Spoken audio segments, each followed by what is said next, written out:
একটা economic backbone হচ্ছে banking sector. খুবই দুঃখজনক ছিল যে আমাদের এই ব্যাংকিং সেক্টরটা দিনে দিনে এটা ডিটোরেট করতেছিল সব দিক থেকে এমন একটা পর্যায়ে চলে যাচ্ছিল যে হয়তো বা কিছুদিন পরে যারা জেনুইন যারা উদ্যোক্তা বা আপনাদের যে বিভিন্ন খাতগুলো আছে সেখানে যে টাকার অ্যাভেলেবিলিটি সেটাই থাকতো না। আল্লাহ অশেষ তার মধ্যে ওনার যে ডিরেকশন গুলো ছিল যেগুলো আমরা ফলো করছি সেটা হচ্ছে নাম্বার ওয়ান হচ্ছে যে অ্যাক্সেস টু ইনফরমেশন।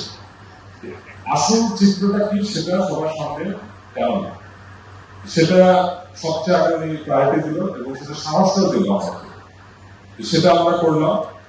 এরপর হচ্ছে যে ট্রান্সপারেন্সি, এরপর হচ্ছে অ্যাকাউন্টেবিলিটি।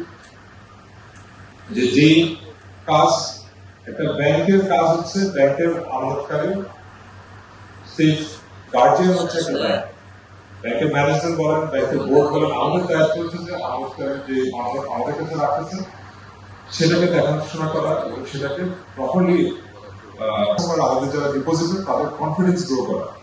এবং আমরা ইউসিবি এর অল্প সময়ের মধ্যে আমাদের যারা স্টেক হোল্ডার আছে মেবি যারা ডিপোজিটর তাদের কনফিডেন্স আমরা খুব শক্তভাবে আমরা আমাদের ইন্ডাস্ট্রিতে স্ট্যাবলিশ করতে পারছি। আপনারা জানেন শুধু এই বছরে আমরা এই গত 8 মাসের মধ্যে আমাদের ডিপোজিট বেড়েছে 9,500 কোটি টাকা, যেটা নাকি অবভিয়াসলি ব্যাংকের একটা বড়